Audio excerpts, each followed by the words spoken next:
Julien Maury, musicien.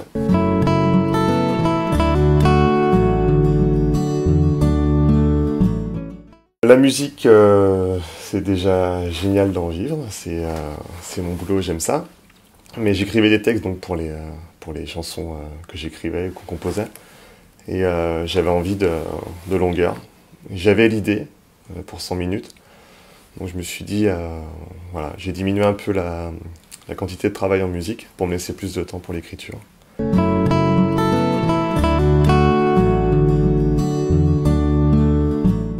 Personne disparaît après avoir découvert cette fameuse montre, donc, dont l'heure est découpée en 100 minutes. Et toute l'histoire est basée entre la disparition de ces deux hommes-là et de leur femme qui les cherche. Donc on passe régulièrement des deux hommes aux deux femmes, avec le problème temporel induit par les 100 minutes d'une heure. Au lieu de 60 minutes, c'est 100 minutes. Donc tout est basé là-dessus. On mélange de suspense, d'intrigue, de fantastique, parce que ce n'est pas trop logique qu'il y ait 100 minutes. Et policier dans le sens enquête, mais sans les meurtres sanglants.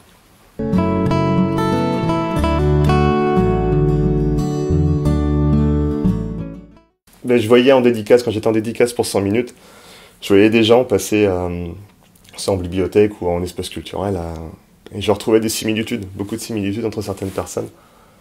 Et je me suis dit, et si c'était pas déjà défini, si on n'avait pas déjà 32 possibilités qui étaient cadrées, et on se retrouvait à une de ces 32 possibilités-là. Donc c'était plus philosophique, savoir un peu qui on est, ce qui nous fait vraiment, est-ce que c'est notre caractère, est-ce que c'est le physique, est-ce que c'est l'interaction avec le monde extérieur, c'est tout ça je pense. Mais, donc c'est plus philosophique sur celui-ci.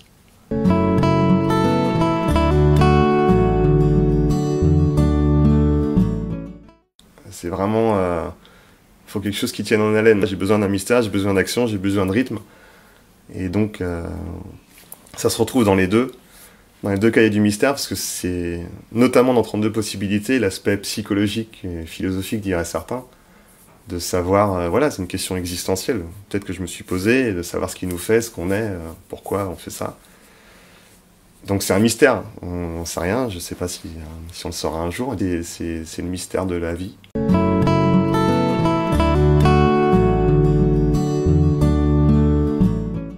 En 100 minutes, j'avais le pitch, j'avais l'idée de départ, j'avais la chute. J'ai commencé à écrire comme ça, en découvrant moi-même ce que j'allais écrire en fait. Si rien n'était vraiment cadré. Et arrivé au tiers du livre, ça ne fonctionnait pas. J'ai tout réécrit, et après ça s'est fait d'une traite. Donc c'était une perte de temps quelque part, mais bon, ça permettait d'apprendre aussi le métier. Sur 32 possibilités, je pensais avoir mieux cadré ça. C'était plus construit, mais pas encore assez. Et j'ai tâtonné encore. 100 minutes, il a fallu 3 ans pour l'écrire, et 32 possibilités, 1 an et demi. Donc ça c'est quand même... j'ai amélioré la technique.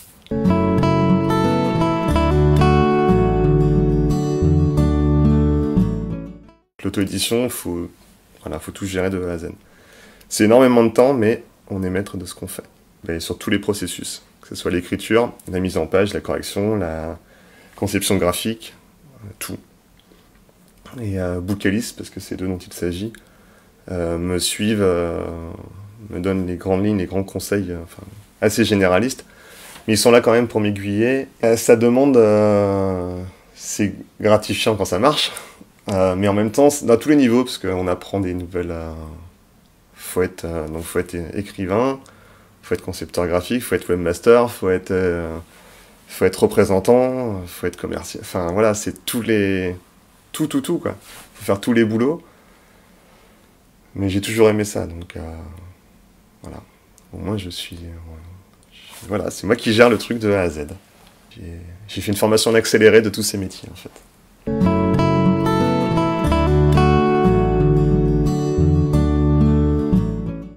Bah, principalement fantastique, policier, un peu biographie historique et trucs comme ça, donc c'est très marqué sur 100 minutes, c'est vraiment un condensé de ce que je peux lire habituellement, que ce soit du Tilliez ou du Chatham si on reste en France, c'est forcément un mélange de tout ce que j'ai pu lire qui fait que ça donne ça forcément.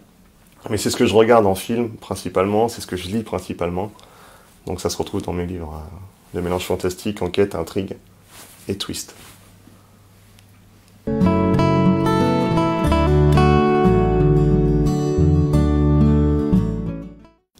Ça prend du temps. Ça se fait pas comme ça, donc il faut accepter de sacrifier du temps ailleurs pour pouvoir se pencher vraiment dans l'écriture. Ça demande vraiment beaucoup de temps. Rien que d'écrire le premier jet, la correction demande beaucoup de temps, les relectures. Et ça, on parle juste pour l'écriture. Sans même parler de ce qui est d'édition. Juste l'écriture, déjà, c'est... Donc il faut passer du temps et il faut s'astreindre à une espèce de routine, je pense. Je suis pas le seul à dire ça, j'invente rien du tout, c'est un classique, mais il faut vraiment s'y mettre vraiment, vraiment.